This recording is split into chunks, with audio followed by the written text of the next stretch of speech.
As many of you know, we have a livestock guardian dog on our farm. Her name is Sadie, and she loves her job. Sadie's job is she lives inside of this fencing and keeps watch over the different animals in the fencing, such as our 2 cows, Little Ricky and Lucy, the ducks, which are out here somewhere, the chickens, which are over there, and also the different animals like the goats and the different pigs here on the farm.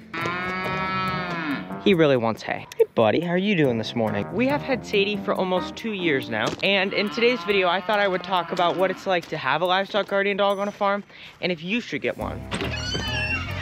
Start this video how we've been starting videos recently, with me getting feed. Sadie does a wonderful job here on the homestead. Since we've gotten Sadie, we have seen very few predators, and she has definitely gotten more serious about her job in the last year. We have only had 1 attack since then.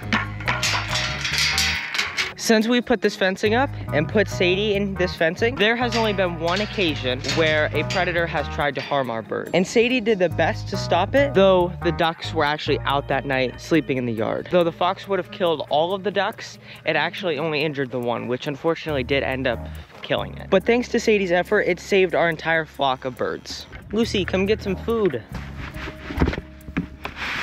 I thought I would give Lucy a little bit before she got jealous. I'm starting to wonder if this trough may have a crack in it somewhere, because this trough was filled up to the brim yesterday. We'll definitely have to keep an eye over that. I just stepped and tripped on the fence. We're definitely gonna have to keep an eye on that over the next few days. Hi, buddy.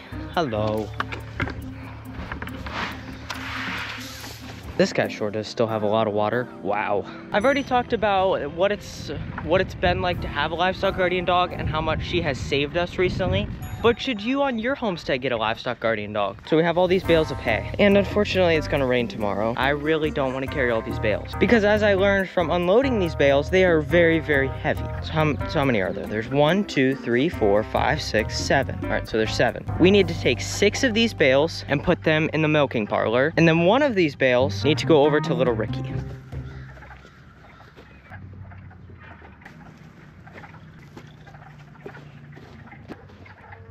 I just learned that neither of these bales have the strings on them. They both broke off. And here are our other bales inside of here. Over the weekend, we got all these walls put up in here. I did not get any footage of that, unfortunately. It's definitely coming along in here. We still have to put stuff on the outside. We're gonna use garage door panels like this that are flat and then just paint it. And the plan is to put a stall over here on this side. I forgot to point out that it is really warm today. The last time I checked, it's about 72 degrees out here. And you're probably saying right now, Preston, it's February. No, it's March now. It's March.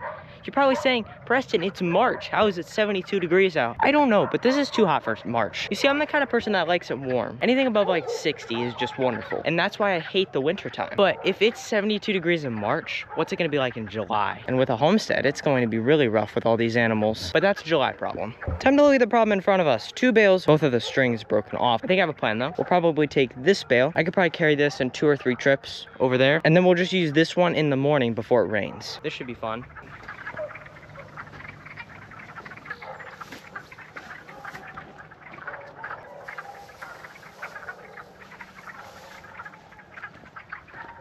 Well, now that it's warm again, we're definitely going to have to start cooling the camera off and the couch off. I think we're gonna be good today. Probably next week we're gonna have to. So like I was saying earlier before I got really interrupted by broken hay bale strings, is a livestock guardian dog right for you? Look at your circumstances. The questions to ask yourself: do you have enough room for a livestock guardian dog? And what kind of animals do you have? Something like a Great Pyrenees, they thrive with goats and sheep, and they do pretty well with small poultry if they're trained well. We were very fortunate to find a breeder that has poultry and raises their livestock guardian dogs with poultry. Sadie is definitely a hero here on this homestead. You can see her, she's looking at me, she heard her name. We definitely could not do it without Sadie. So I made a video in January talking about my goals for the homestead this year in 2024. And in that goals video, I mentioned how I would love to get another livestock guardian dog for a companion for Sadie. And once guardian dogs hit about 2 years old, that's when they're about mature enough to be able to add in a friend.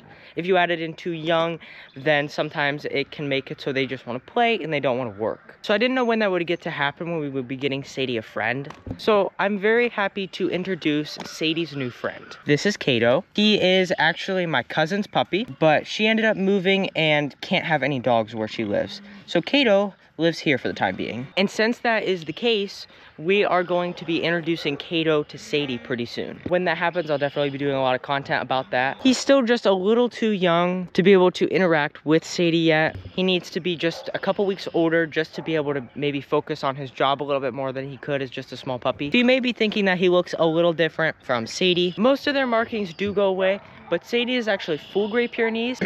Kato, to my understanding, is part Great Pyrenees, which you could definitely see the most. He's part Doodle, and he's part Australian Shepherd. Now, I'm really excited because he's part Australian Shepherd. He may be able to herd the chickens and the ducks, which I think would be very funny to see. So that's Kato, and I can't wait to introduce him more to Sadie. They've seen each other a couple times through the fence, but they've really never gotten to interact that much yet. So right now he's in a area next to a couple of the pigs and where the ducks were housed until they decided to get out and be free again. So that should help get him used to life out on a farm a little bit. I talked about a lot of other goals I have for this year on the homestead in that video I was talking about a few minutes ago. So if you want to, you guys can go watch this video. I'll put a link for it up here at the top of the video. You guys can go watch it after this video if you guys would want. One other thing I have talked about in that video is the goal of being able to upload every week on this channel. And I'm gonna continue to try and stick to that. As you guys have noticed, I have uploaded the last, I think 3 or 4 weeks now in a row consistently. Definitely a little bit of a struggle. It's a lot of work to be able to come out here and record because sometimes, you know, it is a little bit more effort and a little bit more time than I would be just coming out here and doing the chores myself. But I love doing this so much. And thank you guys for all the support. But the last 2 weeks that I have uploaded, they've been on a Sunday morning. Okay, I came up here to check this. I forgot to grab a bucket or anything, but we wanted to check the sap again. The sap is unfortunately just about done for the year. Another goal I have for this year. If you're a long viewer on this channel, you'll know that this is where some pigs used to house in. We had fencing like this up, and I ended up taking it down in about June or July, I think is when it was. We were really wondering about what to do with all of this space here, and after running pigs on it for a couple years, it was pretty barren and there was nothing growing here anymore. So after doing a lot of work getting all these sticks picked up, and we still need to clean things up like this. This was actually a spot where we would put straw down for the pigs so they could like lay out and not under a roof in case it was like a hotter night or something. But our plan is to let some grass grow in here, and maybe we will be able to feed it to Lucy this fall. I say this fall because some grass may not even grow in here. We'll have to see. Maybe in next week's video though, we can put some clover down and see if that'll help. It truly feels like it should be May or June right now, but it's only March. There'll definitely be some fluctuating temperatures. One video I might have a short sleeve shirt on, and the next I might have a sweatshirt and a big jacket on because the weather seems to be fluctuating a lot right now. This continues to be one of my proudest projects, and I would like to update anybody who has been interested in all I've talked about with my four-wheeler so far. So I ended up having a bunch of carburetor problems, so I ended up replacing my carburetor, and then we had a bunch of electrical problems, but I'm pretty sure everything is fixed now. I have to do a couple more small things, I think, and tune a couple things up. I'm having problems with these plastics not sitting right now. This is kind of like flexing a little bit more than it should, and the seat is not sitting 100% properly, but that's just gonna need a little bit of work. My plan this spring is actually to get this nice and clean and actually sell it and get a four-wheeler that may be a little bit bigger. For anybody who doesn't know, I post a lot on the community tab on YouTube. It's kind of just a place where I can share pictures and talk about little things. One thing I've been talking about a lot recently there is stuff that's been going on with my four-wheelers, because that is a side hobby of mine. I do a lot of work on my four-wheelers and I enjoy doing that. So I actually ended up getting another four-wheeler, a fixer-upper, and I've been slowly working on it and putting little things out about little things I've been doing to that over the last couple weeks. So you guys can go check that out, but in a different video I'll definitely be talking about that a little bit more in detail. So thanks guys for watching this video, and YouTube thinks you're really gonna want to go watch this video, so go check it out. I'll see you guys in the next one. Bye.